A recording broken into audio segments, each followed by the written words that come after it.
दोस्तों, अस्पताल में मरीजों पर ध्यान नहीं दिया जा रहा है और उनसे जबरदस्ती ज्यादा पैसे लिए जा रहे हैं। मरीजों को एक्सपायरी दवाइयां दी जा रही हैं और कोई भी दवा अपना असर नहीं दिखा रही है। अस्पताल के डॉक्टर मरीजों के साथ अच्छा व्यवहार नहीं करते हैं। जब शिकायतें दिन प्रतिदिन बढ़ने लगीं, तो डीएम साहब इस बात की पुष्टि करना चाहते हैं और जांच पड़ताल में जुड़ जाते हैं। लेकिन यह अस्पताल सरकारी था और वहां सभी एमबीबीएस डॉक्टर ड्यूटी पर थे। अगर ये बात झूठी साबित होती है तो अस्पताल या डॉक्टरों को बदनाम करने की साजिश हो सकती है, जिससे हमारे ऊपर बहुत सवाल खड़े किए जा सकते हैं। इसीलिए डीएम साहब फैसला करते हैं कि वह अकेले मजदूर का भेष बदलकर अस्पताल जाएंगे। नमस्कार दोस्तों, आज हम आपको एक ऐसी घटना के बारे में बताने जा रहे हैं जो आपको चौंका देगी और सचेत भी करेगी। लेकिन दोस्तों, वीडियो में आगे बढ़ने से पहले अगर आप हमारे चैनल पर नए हैं तो कृपया चैनल को सब्सक्राइब करें और इस वीडियो को लाइक ज़रूर करें। आपके सपोर्ट से हमारा हौसला बढ़ता है और हम आपके लिए इसी तरह की अनोखी और महत्वपूर्ण कहानियां लाते रहेंगे। दोस्तों, इस कहानी को सुनाने का मेरा उद्देश्य किसी की भावनाओं को आहत करना या किसी के दिल को दुखाना नहीं है, बल्कि आपको जागरूक, सचेत और अलर्ट करना है। तो चलिए शुरुआत करते हैं। दोस्तों, यह कहानी एक छोटे से गांव में रहने वाले राम प्रसाद नामक व्यक्ति की है, जो अपने बेटे के साथ रहते थे। राम प्रसाद जी बहुत मेहनती थे, लेकिन वह एक मामूली किसान मजदूर थे जो खेती किया करते थे। राम प्रसाद जी की धर्मपत्नी ने अपने बेटे रोहित को जन्म देने के कुछ साल बाद ही बीमारी के कारण मृत्यु को प्राप्त किया। तब से राम प्रसाद जी ने अकेले ही अपने बेटे रोहित की परवरिश की थी। अब रोहित कक्षा 5वीं में पढ़ रहा था और उसकी उम्र लगभग 11 साल थी। राम प्रसाद जी ने रोहित को हर सुख सुविधा दी थी और कभी भी उसकी मां की कमी का एहसास उसे नहीं होने दिया था। एक दिन की बात है, रोहित एक फिल्म देख रहा था जो एक आईएएस ऑफिसर के बारे में थी। उस फिल्म को देखने के बाद रोहित उससे बहुत प्रभावित होता है और खुशी खुशी अपने पापा राम प्रसाद जी से कहता है, पापा, मैं बड़ा होकर पढ़ लिखकर एक आईएएस ऑफिसर बनूंगा। पापा यह सुनकर बहुत खुश होते हैं और वह कहते हैं, हाँ हाँ बेटा, क्यों नहीं, तुम एक दिन जरूर आईएएस ऑफिसर बन जाओगे। बस अपनी पढ़ाई को लगन और मेहनत से करते रहो।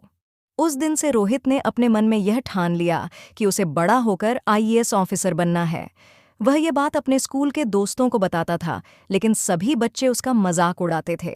लेकिन रोहित ने किसी की बात का बुरा नहीं माना, क्योंकि उसने अपने मन में दृढ़ निश्चय कर लिया था कि उसे आईएएस ऑफिसर बनना है। ऐसे ही दिन गुजरते गए, लेकिन रोहित ने कभी भी अपनी इच्छा को नहीं छोड़ा। वह मन लगाकर पढ़ता रहा और हमेशा प्रथम आता रहा। अब रोहित बड़ा हो चुका था और अपनी इंटरमीडिएट की पढ़ाई कर रहा था। जब वह इंटरमीडिएट की परीक्षा दे रहा था, उसी दौरान राम प्रसाद जी की तबीयत बहुत ज्यादा खराब हो गई। हालत ये हो गई कि राम प्रसाद जी से खेतों में काम नहीं हो पा रहा था।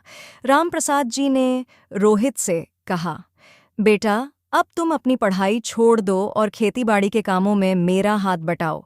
रोहित ने कहा, पापा, आप ऐसा मत बोलिए, मेरे सपने को तोड़ने की बात मत कीजिए।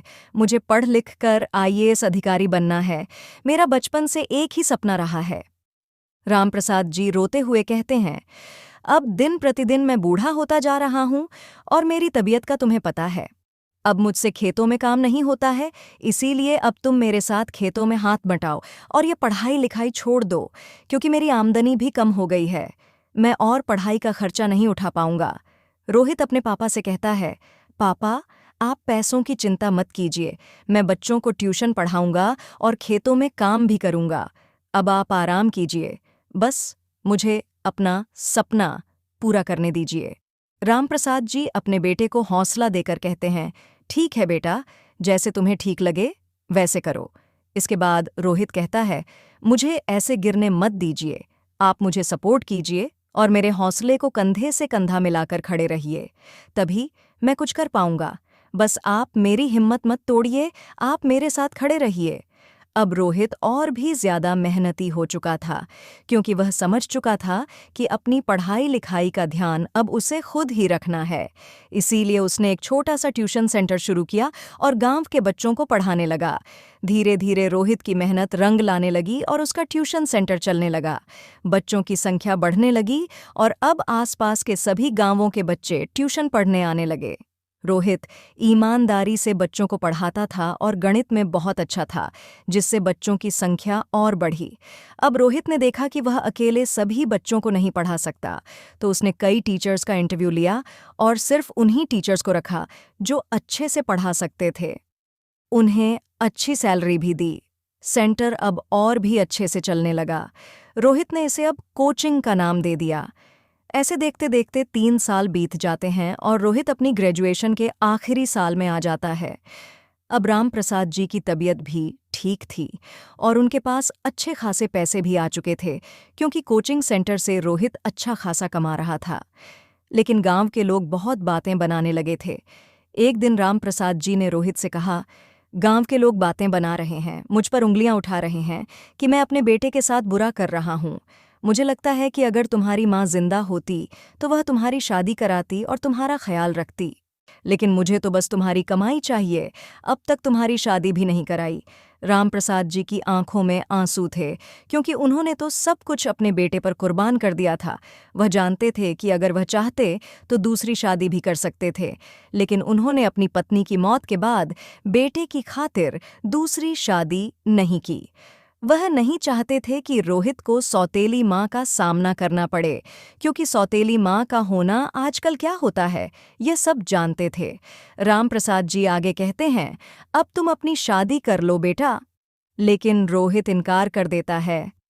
पापा, मुझे पढ़ाई करनी है, मैं शादी विवाह के चक्कर में नहीं पड़ना चाहता। रोहित पापा से कहता है, लोगों का मुंह है, वे 1000 तरह की बातें बनाएंगे, उन्हें बनाने दीजिए। राम प्रसाद जी अपने बेटे को प्यार से पीठ थपथपाते हुए समझाते हैं, देखो बेटा, शादी करने से तुम्हारी पढ़ाई पर कोई असर नहीं पड़ेगा, बल्कि इससे तुम्हारी पढ़ाई और भी निखरेगी। रोहित हैरान होकर पूछता है, ऐसा कैसे हो सकता है पापा? राम प्रसाद जी कहते हैं, तुम ट्यूशन पढ़ाते हो, खेतों में काम करते हो, घर का काम भी देखते हो, खाना बनाते हो, साफ सफाई भी करते हो। घर के सारे कामों को अगर एक बहू संभाल ले तो तुम बिना किसी बोझ के अपनी पढ़ाई पर ध्यान दे पाओगे, और वह हमारा भी ख्याल रखेगी, हमारी देखभाल करेगी। रोहित, जो पहले शादी नहीं करना चाहता था, अब पापा की जिद के आगे कुछ नहीं बोलता। वह कहता है, ठीक है पापा, मैं शादी करने के लिए राजी हूं, आप लड़की देखिए। राम प्रसाद जी खुश हो जाते हैं और रोहित के लिए लड़की तलाशने लगते हैं। पड़ोस के एक गांव में एक लड़की पाखी उन्हें पसंद आती है। पाखी भी पढ़ी लिखी और समझदार लड़की थी। रोहित और पाखी एक दूसरे को पसंद करते हैं और घर के बड़ों ने तारीख तय कर दी। शादी तय हो जाती है। पाखी मायके से विदाई लेकर ससुराल यानी रोहित के घर आती है। पाखी को धूमधाम से रोहित अपने घर लेकर आता है। दिन ऐसे ही गुजरते गए। इस दौरान पाखी ने कहीं पर संविदा पर नौकरी के लिए इंटरव्यू दिया था। एक दिन उसे कॉल आता है, जिसमें बताया जाता है कि उसका स्कूल में टीचर के तौर पर चयन हो गया है। पाखी यह बात रोहित से बताती है, मैं टीचिंग करना चाहती हूँ, मुझे नौकरी करनी है। रोहित पाखी के साथ उस स्कूल में जाता है जहां उसका चयन हुआ था। स्कूल छोटा और एक प्राइवेट स्कूल था। रोहित प्रिंसिपल से कहता है, सर, हम आपको 2 दिनों में जवाब देंगे। इसके बाद रोहित पाखी को अपनी गाड़ी में बैठाकर घर ले आता है और समझाता है, यह एक प्राइवेट स्कूल है, ऐसे स्कूल का कोई भरोसा नहीं, वे तुम्हें कभी भी नौकरी से निकाल सकते हैं और तुम्हें बहुत कम सैलरी देंगे। अगर तुम पढ़ाना चाहती हो तो मेरे कोचिंग सेंटर में पढ़ा सकती हो। लेकिन पाखी इस बात को नहीं मानती। वह जिद पकड़ लेती है कि वह उसी स्कूल में पढ़ाने जाएगी। पाखी की जिद के आगे रोहित भी बेबस हो जाता है। रोहित के पापा भी उसे समझा देते हैं, कर लेने दो पाखी को वही नौकरी जहां वह करना चाहती है। कुछ दिन सब ठीक चलता रहा।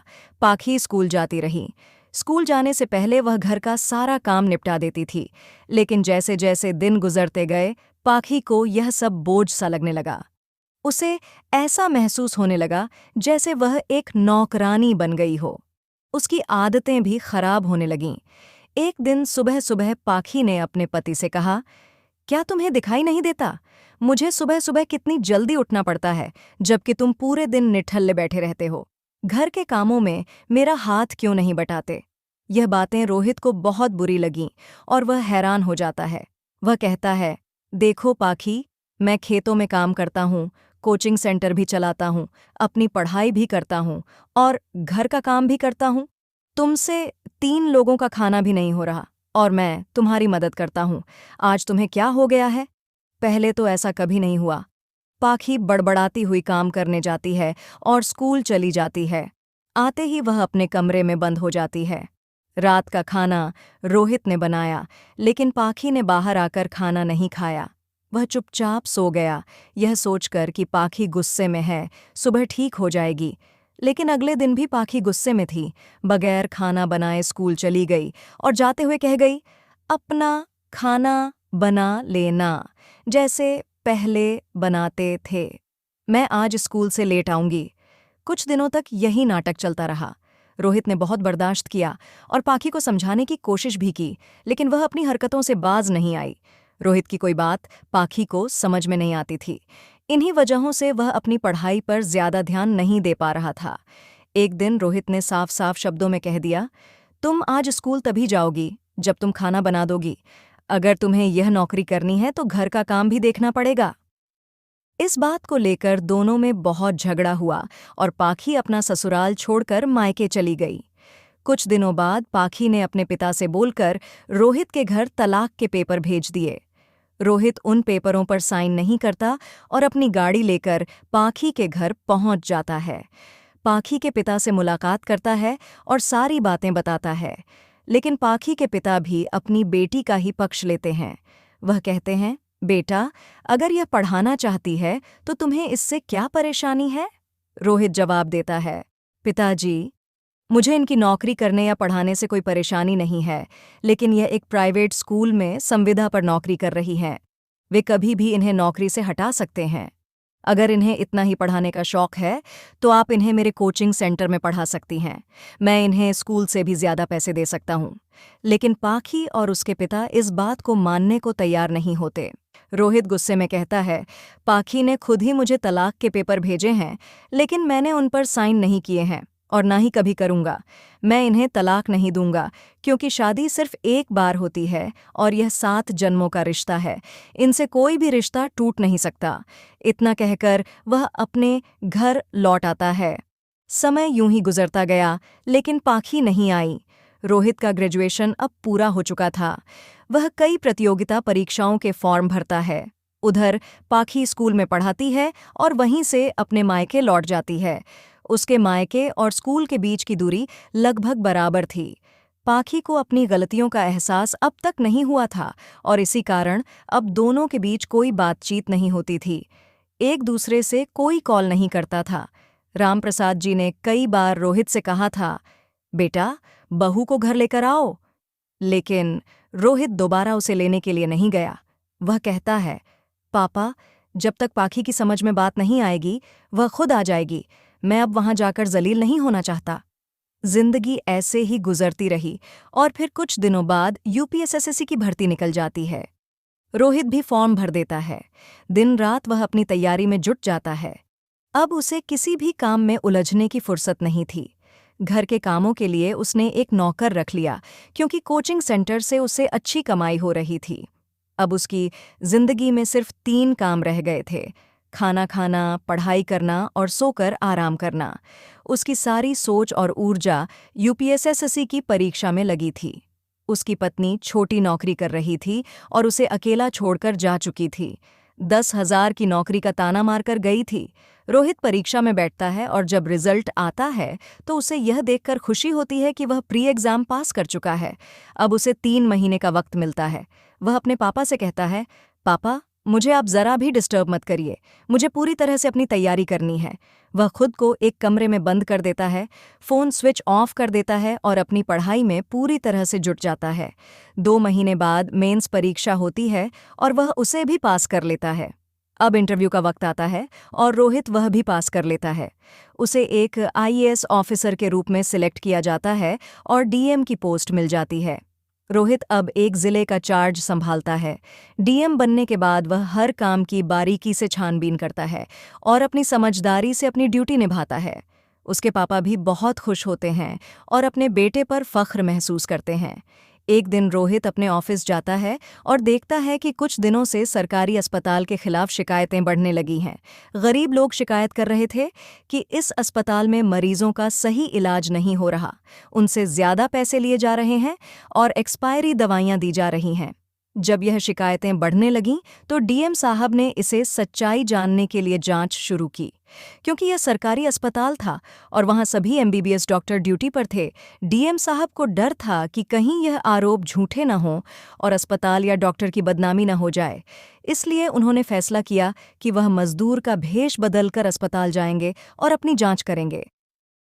वह फटे पुराने कपड़े पहनकर अस्पताल जाते हैं, लेकिन सिक्योरिटी गार्ड उन्हें अंदर जाने नहीं देता। डीएम साहब अपने आप को प्रस्तुत करने के लिए 500 का नोट गार्ड को देते हैं और गार्ड खुशी खुशी उन्हें अंदर जाने देता है। अस्पताल में अंदर जाकर डीएम साहब देखते हैं कि अस्पताल की व्यवस्था बहुत खराब है। मरीजों की संख्या बेड्स से कहीं ज्यादा थी, किसी के लिए भी कोई सुविधा नहीं थी। एक बेड पर दो मरीज लेटे हुए थे, कुछ मरीजों को फर्श पर लिटा दिया गया था। इलाज का कोई सिस्टम नहीं था और मरीजों के परिजन डॉक्टर के पीछे पीछे दौड़ रहे थे, लेकिन उनकी सुनवाई कोई नहीं कर रहा था। मरीजों की ऐसी हालत देखकर रोहित यानी डीएम साहब को बहुत दुख हुआ। तभी उनकी नज़र फर्श पर लेटे एक मरीज पर पड़ती है जो उन्हें कुछ जाना पहचाना सा लग रहा था। जैसे ही वह उस महिला के करीब पहुंचते हैं, वह दंग रह जाते हैं और जोर से चिल्लाते हैं, पाखी, तुम्हें यह क्या हो गया? पाखी की हालत बहुत खराब थी। तेज बुखार के कारण वह दर्द से कराह रही थी। जब रोहित ने उसकी दवाइयां चेक कीं तो पाया कि सभी दवाइयां एक्सपायर हो चुकी थीं। डीएम साहब गुस्से में उठ खड़े होते हैं और जोर से बोलते हैं, ये क्या हो रहा है? क्या मजाक चल रहा है? मैं यहाँ के सभी डॉक्टरों को सस्पेंड करवा दूंगा। तभी 2 डॉक्टर उस रास्ते से गुजरते हैं। डीएम साहब को चिल्लाते हुए देखकर उनमें से एक डॉक्टर उनके पास आता है और कहता है, तू कौन होता है हमें सस्पेंड करवाने वाला? अपनी औकात मत भूल। वह हाथ में थप्पड़ मारने के लिए उठाता है, लेकिन डीएम साहब उसे रोकते हुए उसका हाथ पकड़कर उल्टा उसके गाल पर एक जोरदार थप्पड़ मार देते हैं। यह देखकर और भी स्टाफ वहां इकट्ठा हो जाता है और उन्हें घेरने की कोशिश करता है। डीएम साहब तुरंत कहते हैं, खबरदार, अगर किसी ने भी आगे बढ़ने की कोशिश की तो उसका अंजाम बहुत बुरा होगा। मैं इस जिले का कलेक्टर हूं। इतना सुनते ही पूरे हॉस्पिटल में हड़कंप मच जाता है।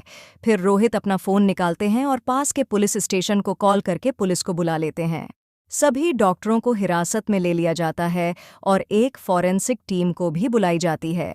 टीम जांच करती है और पाया जाता है कि मरीजों की दवाइयां एक्सपायर हो चुकी थीं।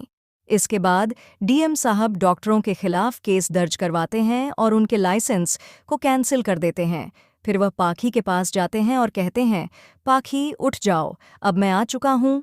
पाखी धीरे धीरे अपनी आंखें खोलती है और देखती है कि रोहित खड़ा है।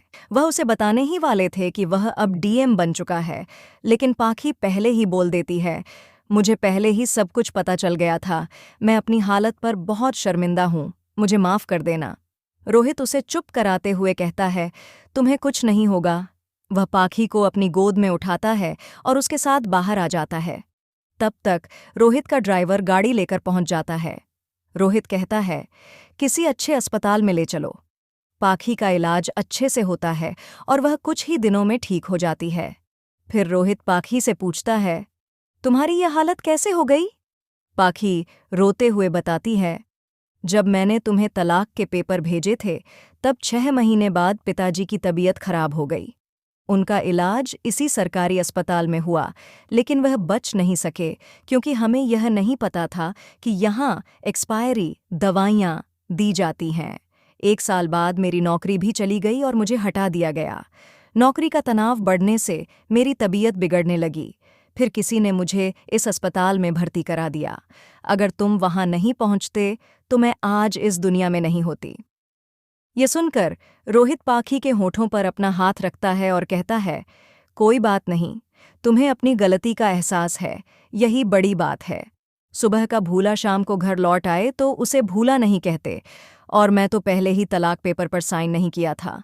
मैंने पहले ही कहा था, पति पत्नी का रिश्ता 7 जन्मों का होता है और मैं इसे मरते दम तक निभाऊंगा। आज भी मैं तुम्हारा पति हूं, अगर तुम मुझे अपनाना चाहो। यह सुनकर पाखी फूट फूट कर रोने लगती है। डीएम साहब यानी रोहित उन्हें गले से लगा लेते हैं। दोनों पति पत्नी फिर से एक हो जाते हैं और खुशी खुशी रहने लगते हैं। रोहित हॉस्पिटल में नए डॉक्टरों की नियुक्ति कराता है और हॉस्पिटल की व्यवस्था को सुधरवाता है। इसके बाद अस्पताल में और भी अच्छे और काबिल डॉक्टरों की नियुक्ति होती है और अस्पताल की हालत सुधर जाती है। वह अब शहर के टॉप हॉस्पिटल में बदल जाता है। दोस्तों, इस कहानी को सुनाने का मेरा उद्देश्य किसी की भावनाओं को आहत करना या किसी का दिल दुखाना नहीं था, बल्कि आपको जागरूक, सचेत और अलर्ट करना था। इस पूरी कहानी को देखकर आपका मन गदगद हो गया होगा। ऐसी ही और कहानियों के लिए हमारे चैनल को लाइक, शेयर और सब्सक्राइब जरूर करें। आपकी क्या राय है? कृपया अपनी राय निष्पक्षता के साथ कमेंट बॉक्स में जरूर दें। जहां भी रहिए, सचेत रहिए, सुरक्षित रहिए। बहुत बहुत धन्यवाद।